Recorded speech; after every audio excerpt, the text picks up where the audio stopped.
आइए अब इसको हम स्लाइड के माध्यम से समझें, जिसमें हम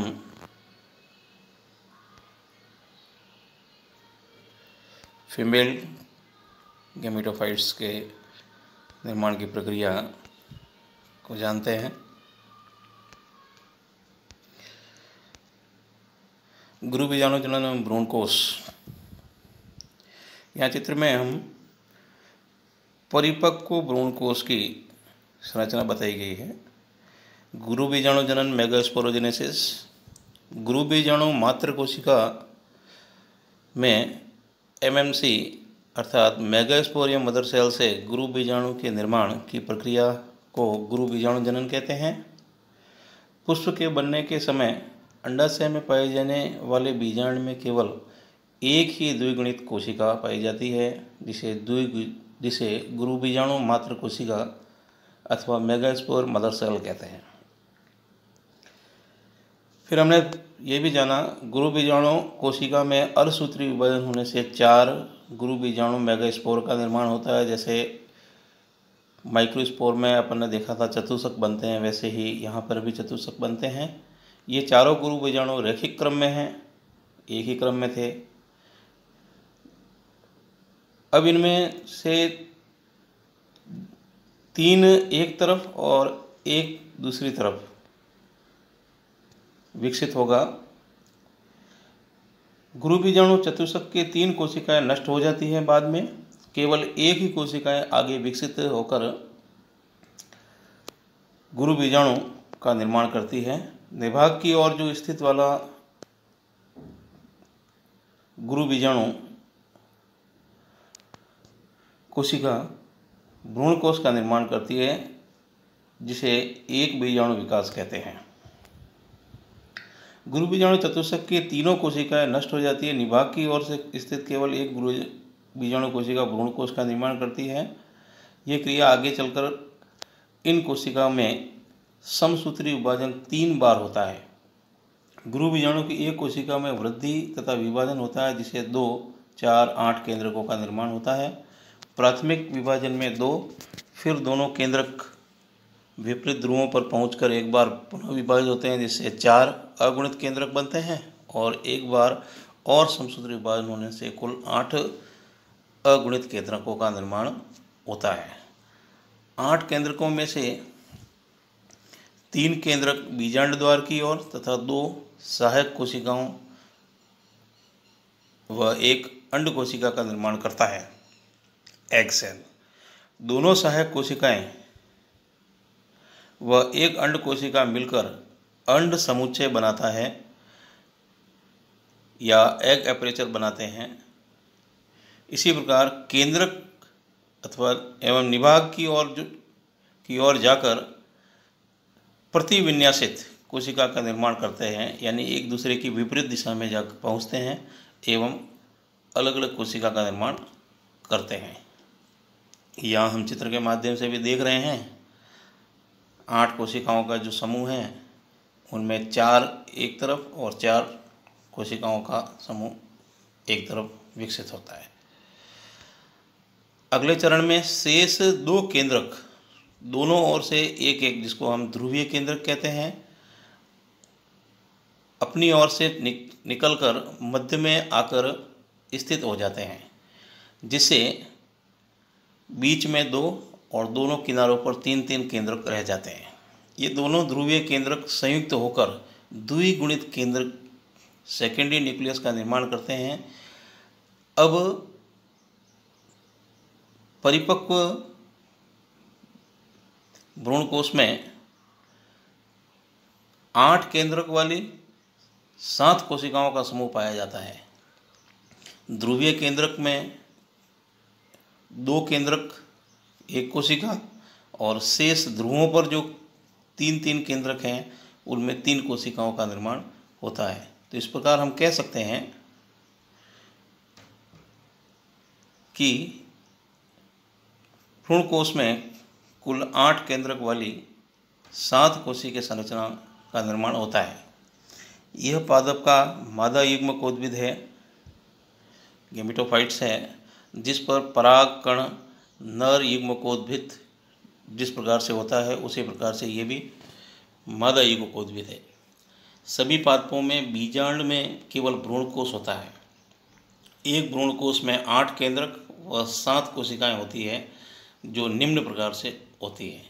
एक अंड कोशिका, 2 सहायक कोशिका, प्रतिविन्यासित एंटीपोडल सेल जिसको कहते हैं, और केंद्रक कोशिका सेंट्रल सेल। इसको हम चित्र के माध्यम से भी बाद में समझेंगे।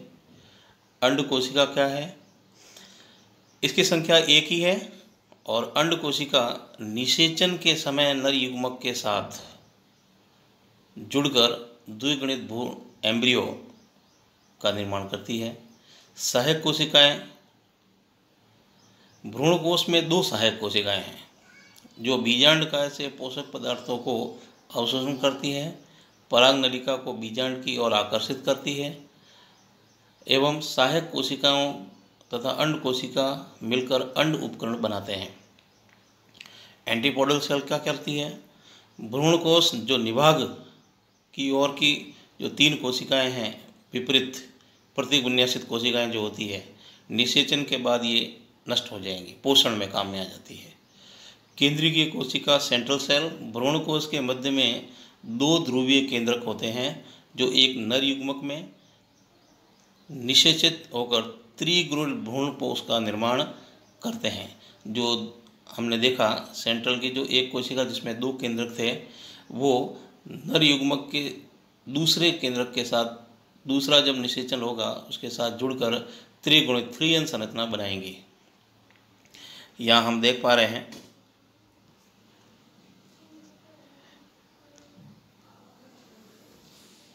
इन चित्र के माध्यम से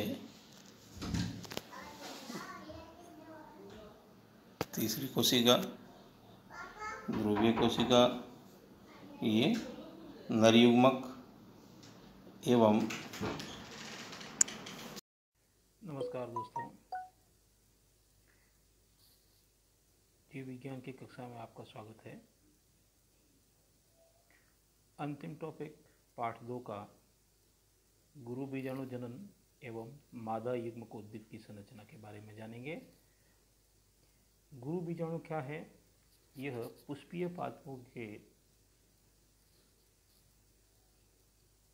मादा जनन भाग में मादा युग्मक को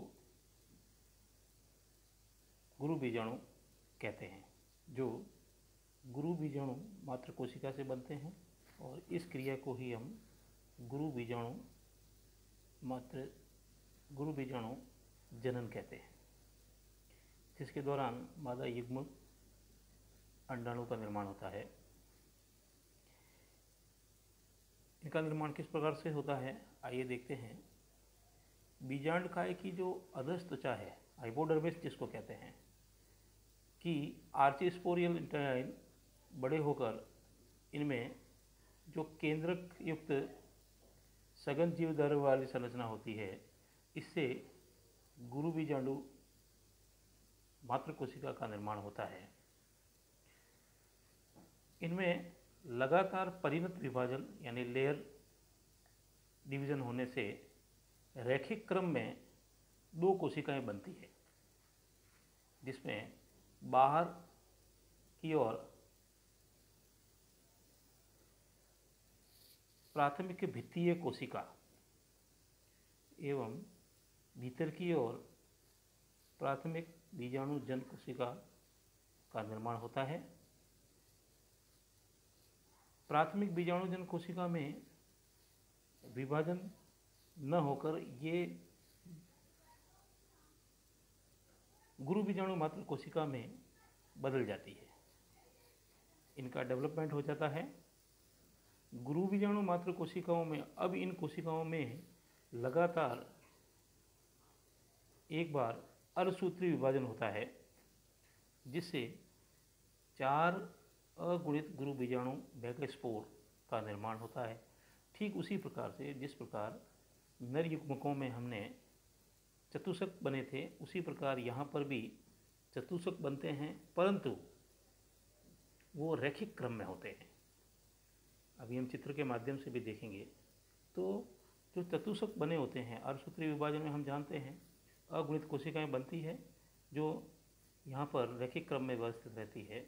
ये चतुष्क अब क्या होते हैं, इन्हीं चतुष्कों में से जो निभागीय भाग की ओर वाला कोशिकाएं होती है, अगुणित कोशिका होती है, वही गुरु बीजाणु का निर्माण करती है। शेष जो 3 जो बनी हुई अगुणित कोशिकाएं हैं वो बढ़ते हुए गुरु बीजाणुओं के पोषण में काम में आ जाती है, अर्थात वे नष्ट हो जाती है, अर्थात समाप्त हो जाती है। केवल 4 में से एक ही जो निभागीय भाग की ओर कोशिका होती है वही गुरु बीजाणु को बनाती है। अब यह सक्रिय जो गुरु बीजाणु है ये क्या करता है, पोषण द्वारा अपने आप में वृद्धि करता है, साइज में बड़ा होता है और भ्रूण कोश या मादा युग्म कोशिका का निर्माण करता है, जिनमें कई बार विभाजन होते हैं। भ्रूण कोश की संरचना किस प्रकार की है ये देखते हैं हम। प्रत्येक भ्रूण कोश एक सक्रिय अगुणित संरचना होती है जो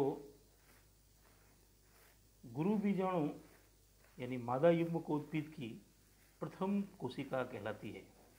जैसे हमने नर युग्म कोद्भिद देखा था और लघु बीजाणु वहाँ की प्रथम कोशिका थी, वैसे ही यहाँ अगुणित लघु बीजाणु मादा युग्म कोद्भिद की प्रथम कोशिका है।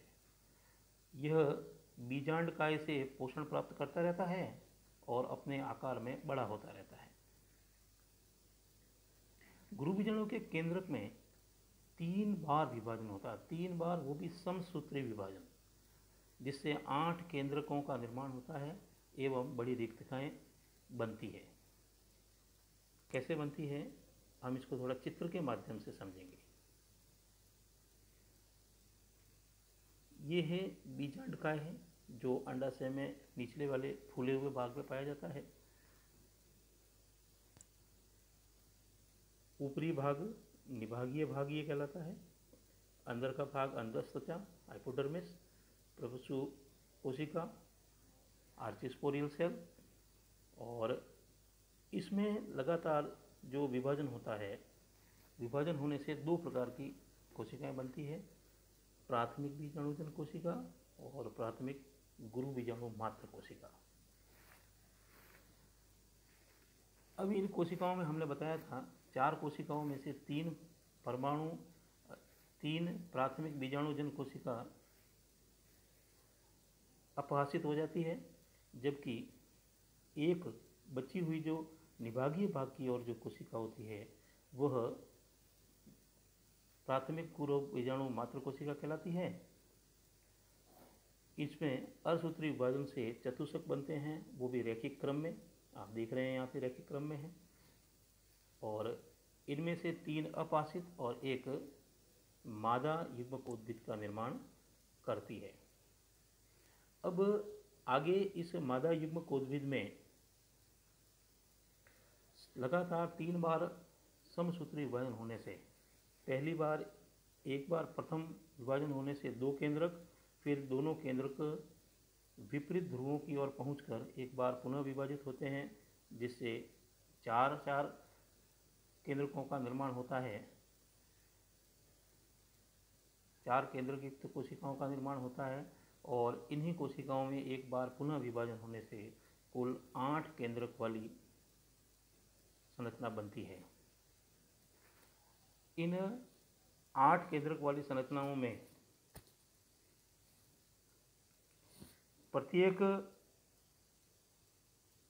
भाग की ओर से एक एक केंद्रक, जिन्हें ध्रुवीय केंद्रक कहते हैं, निकलकर मध्य में आ जाते हैं,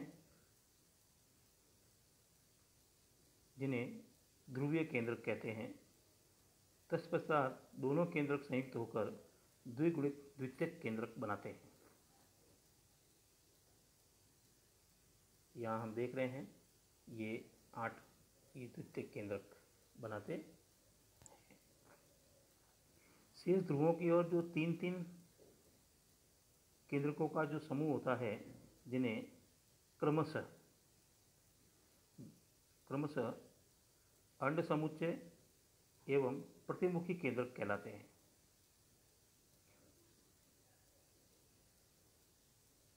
अंड समुच्चय में एक अंड कोशिका एवं 2 सहायक कोशिकाएं होती है जो बीजांड द्वार की ओर स्थित होती है